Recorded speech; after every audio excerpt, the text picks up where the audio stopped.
everybody? It's Jose with Second Chance to Life, and today I am here with Marta Niño, and I have one of her first books, but she has a new book coming out. I got to meet Marta a while ago at one of the conferences here in San Jose, California, and I heard her inspiring story about her as one of the first Latinas working in a high-tech company here in the Silicon Valley.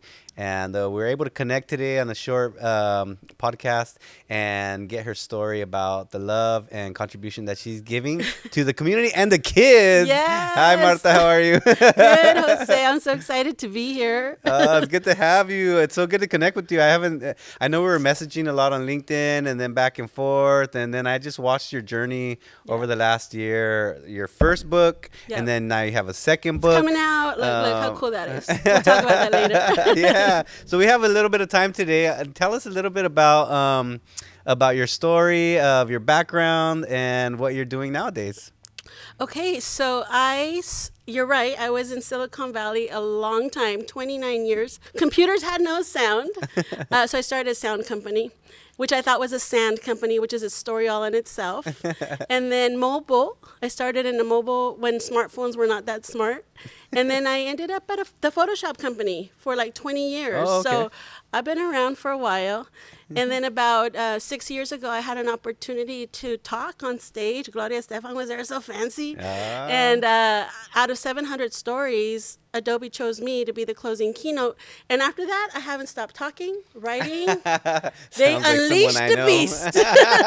They unleashed the love, actually my passion, which I didn't even know I had. Mm-hmm. Yeah, that was a beautiful day. And Wow. here I am.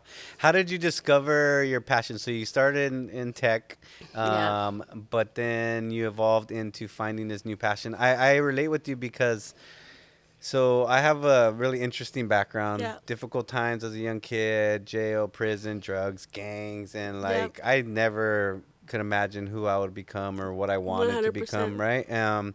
And then I got involved in hospitality and staffing and working in high-tech companies. But I was probably cooking for you or serving for you. We worked in all these corporate cafeterias here in the Silicon Valley. I was running in the gang with you. Right? Maybe both.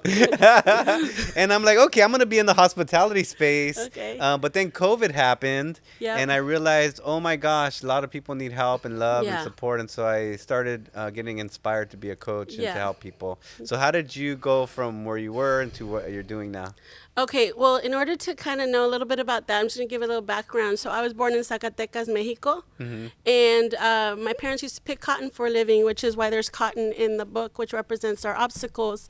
That was kind of the story I gave on that Adobe stage. And so my parents wanted a better life, like the millions of us that want a better life. And at the border, the Mexican border, I was 2 years old, and my parents were told that I made too much noise. And I couldn't take the journey with them. And so my mom had a hard decision. Either she goes back to picking cotton or hands me to a stranger and hopes that I reunite, right? So we did reunite, and I ended up being raised here in Fremont, California, 1 bedroom, 9 people. And we just lived the poor life, you know. But by the way, I didn't know it was poor. I think a lot of us don't. It was just life, right? So anyways, fast forward, focused on work, didn't focus on school, kind of did what you did, ran with the wrong crowd sometimes, and, you know, and Here in California? here in California, and had to work. You know, I actually loved working. Wow. I love working. I started working when I was very little. I used to deliver newspapers before Google, I like to say, before Google. I liked talking to people. I liked going door to door and collecting money, and they would give me tips if I'd give them good service. So I learned a lot from that. So that was kind of the beginning of kind of becoming a salesperson in a way, and marketing. So by the time I had to get a real job, which was 14, by the way, a beautiful lady with blonde hair and blue eyes opened the door to an office and said, look, I thought she was going to fire me. Why? Because it was like I was working in the back of the warehouse with my mom after school, and this was a ceramic company. And ceramics, before there's ceramics, they're mud. And so these hands are very, very big, and they would break everything. And so she called me in the office, and instead of firing me, she said, "Look, can you answer phones?" And I blah, blah, blah. So I'm like, "Yeah, I can answer phones." And she taught me how to file, and then she taught me to take a typing class. And this was a very big moment because she opened the door to an office that I didn't have to clean. So I was the first person in my family that ever go into an office, and I actually worked with her through high school. Answering the phones? Yeah, answering phones. So although I was doing all these shenanigans in school or not doing them, I even got kicked out of high school. Wow. That's the other thing. So for me to end up in tech with a continuation school background, that was the most embarrassing thing I had to think about when I did that talk on stage. Because there I am with Yale, Stanford, all of these people. I'm like, I'm from a continuation school, right?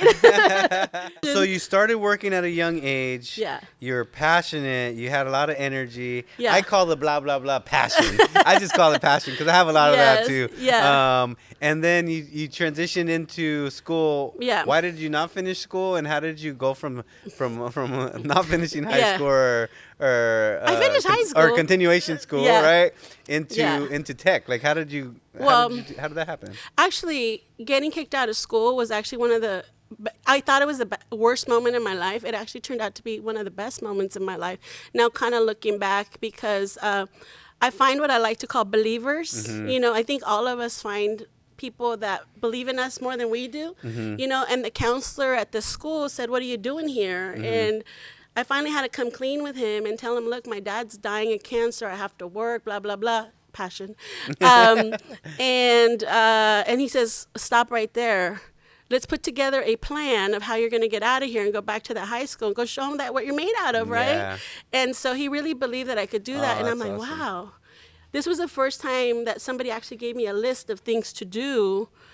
We don't know. When we're the first, we don't know. Yeah. Right? We don't know. So I did end up graduating on time at my old high school, and that Because felt you had pretty, that support. Someone because I looking did out have for the you. support. But, you know, I didn't know how to go into college or anything like that. I just knew how to work. So how did you get into the tech? Yeah. So I don't know. I think I was like, I'd been working like at that company and then a couple other companies, but I actually needed a job, went to a temp agency before LinkedIn. And I said, "Just get me a job that pays me $15 an hour." And I thought I was going to go into a sand company, como arena. And it was sound because my phone had those coils that you really can't hear. Seriously. So sometimes I like to say ignorance is bliss, because I get to this company and I'm like, what do I run? Like, what do I do? And I'm like, well, no, I'm going to ask them how I do this, right? So I hustled my way, and that's how I entered tech. Isn't that interesting? Indirectly. Yeah. I like to say that was not an accident, because now what I like to do, even with the book, all my talks while I'm here, is motivate other people to, no matter what your background is, there are ways, right? And that goes into the theme of second chance. Like, you get a chance.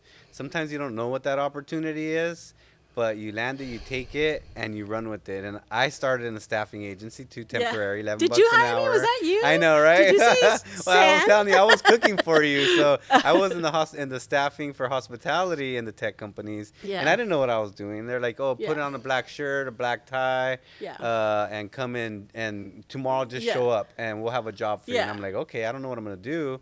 And I showed up, and they're like, "Oh, you're going to serve tables. This is how you carry a tray." And I'm like, okay, this is not, whatever. do that. I'll do it. And I enjoyed it. And I'm a customer, service. Like, I'm friendly. Like, I like serving people. Yeah. So I was like, I could do this. And I really took that and ran with it, just like you.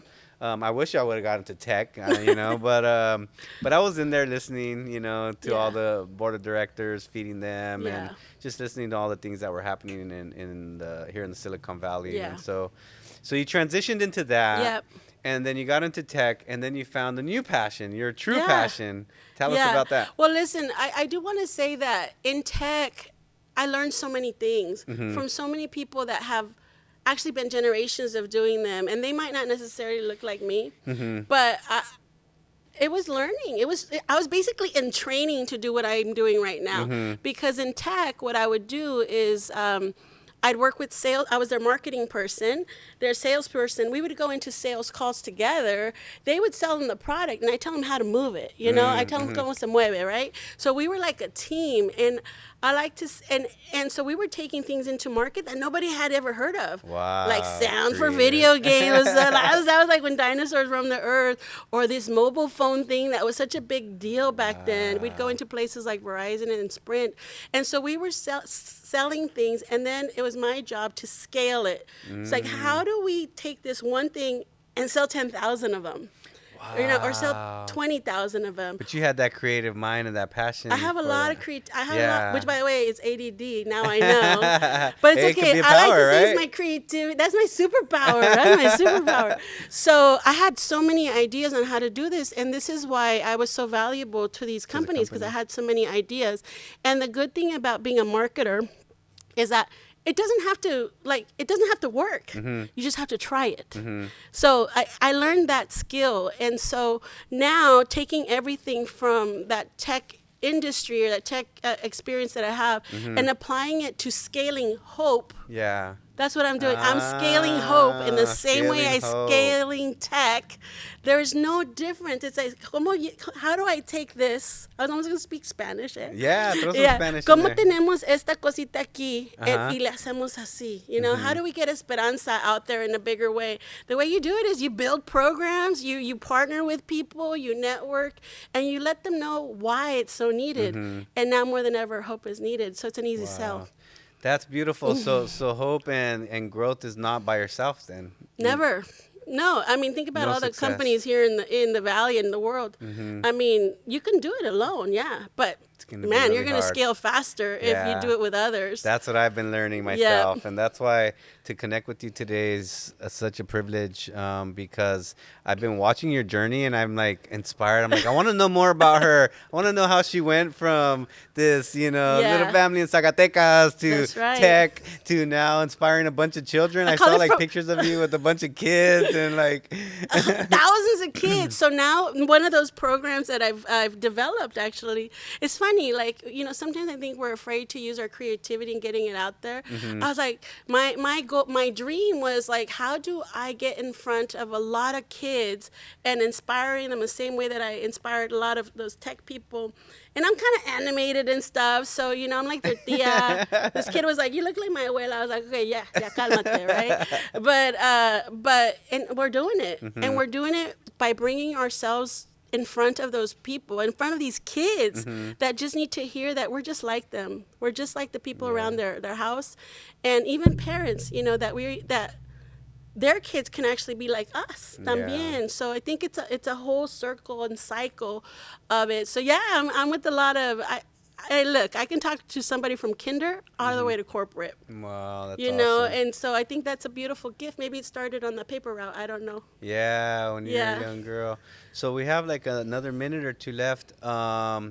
What is your message to people right now about hope? Like you're inspired to help the young kids now. Yeah. Going from tech going backwards, which is pretty cool. From tech to talk, I like to from say. there you go. That'd be my next book, From Tech to Talk. So what is it that inspires you to help and inspire Yeah. kids nowadays and give them hope? Well, listen, I've come up with a framework. It's called the 4 H's. I see H's.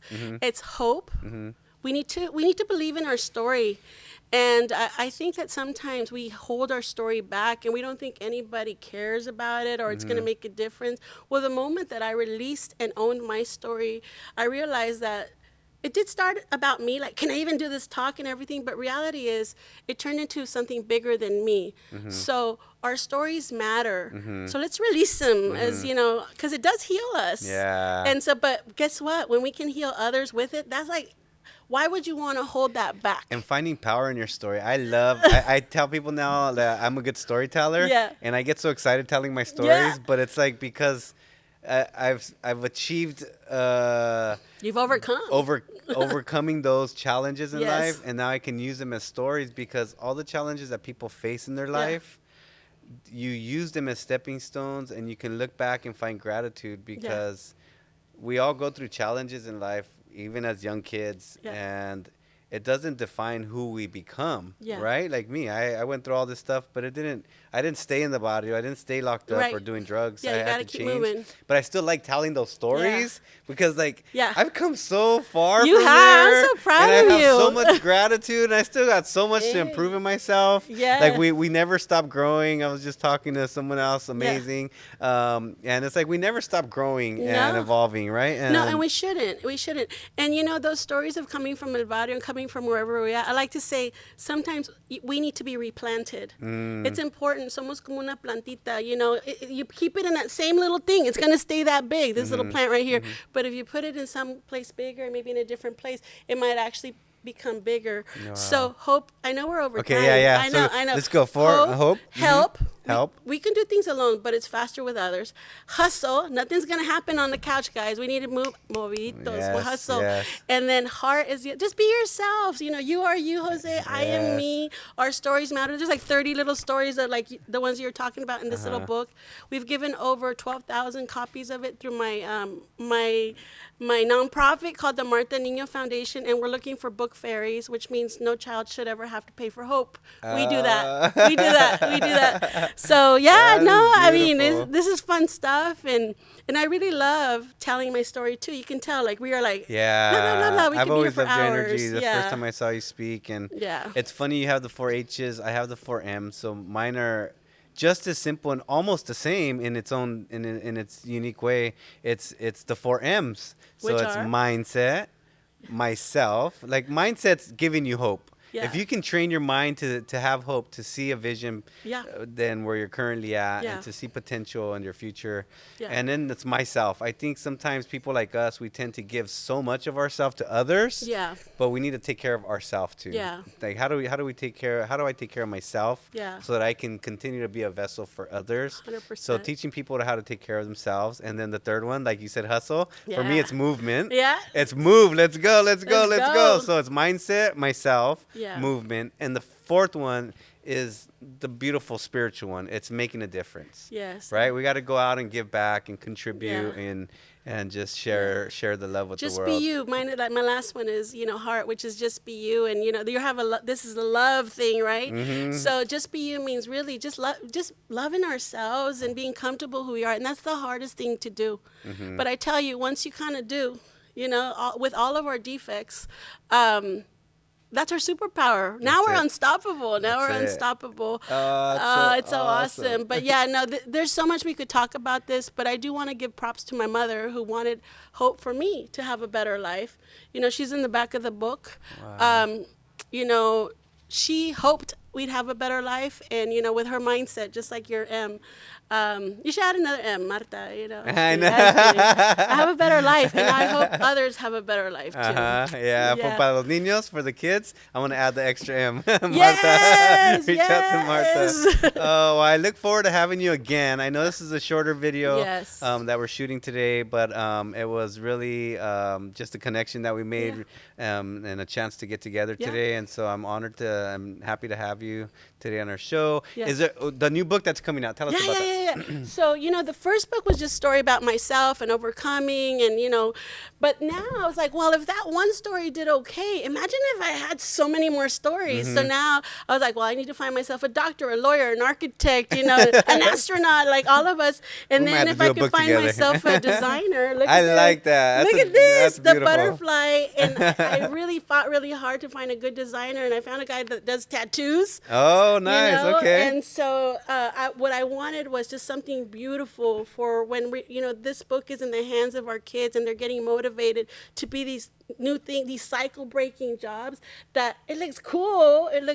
It's easy to read, and it's, Yeah. it'll inspire. So that's what beautiful. this is. So how can people find your books, and where can they find This you? one's not ready yet. This is literally a mock-up, but it's going to be ready in the fall. And look, people can donate books through the nonprofit. So It'll if people be want to available. be book fairies, how could they do that? MartaNiño.com. MartaNiño.com. MartaNiño.com. And Awesome. so, anyways, look it up, and Amazon. I think it's available on Amazon Nice. too. And I saw the big truck backing up in your house. Cable wire almost got taken out. I'm like, that's a lot of books. That was a man. truck. Anyway, that was the Yeah. printer. The printer was delivering 7,000 books, you guys. Uh-huh. And I'm a nonprofit, so I'm like, okay, I guess I can't afford the storage unit right now. It's going in my Your garage. garage, I saw But that. that's how a lot of companies and good things get started. So yeah, the guy almost ran into the cables on the top of my house. That was crazy. Oh my gosh, Martha, it's been a pleasure to have you today. Last question is, Yeah. second chance to life. Every day, I believe, is our second chance to life. Yeah. Yesterday's gone, tomorrow's not guaranteed. That's like a song, right? But every day, Yesterday's that Mark gone. Twain. But today, I believe, is our second chance to life, to grow, Yeah. to give, to live, and to love. How do you define a second chance to life? I didn't even think about that. That you were going to ask me that, but So maybe there's no right or wrong answer. there's All no from the heart. exactly. I think we have multiple chances, and I think we evolve. And look, my mom, when she was at that border, she wanted another chance. I think that was our second chance. And then I think the career that I had in tech, that was maybe a third chance. And now look, maybe I have another. I'm like a gato, maybe I have 7 9. lives. So every But time a chance comes, what do people do? What do they do if a chance comes their way? you an take opportunity? it. You take it and you hustle and you run with it and be the best you can. And if you fail, that's okay. You learn from it. But take And then it. you just move on. Look, what I learned in my world is that, okay, sometimes things work, sometimes they don't work. You just move on. You just don't give up. Give it a shot. That's what it is. And There you sometimes go. you get replanted, and that's okay. Thank you so much for joining us today. I know this was very unexpected and dance, super like- excited. Yeah. So we're going to have her back again for sure. Yeah, I'm here for you. Maybe with the new book, huh? Yes. We'll talk about that. Let's do it. When it All comes right. out, we'll have you back. Listo. Thank you so much. Thank you, everybody. Adios. Peace.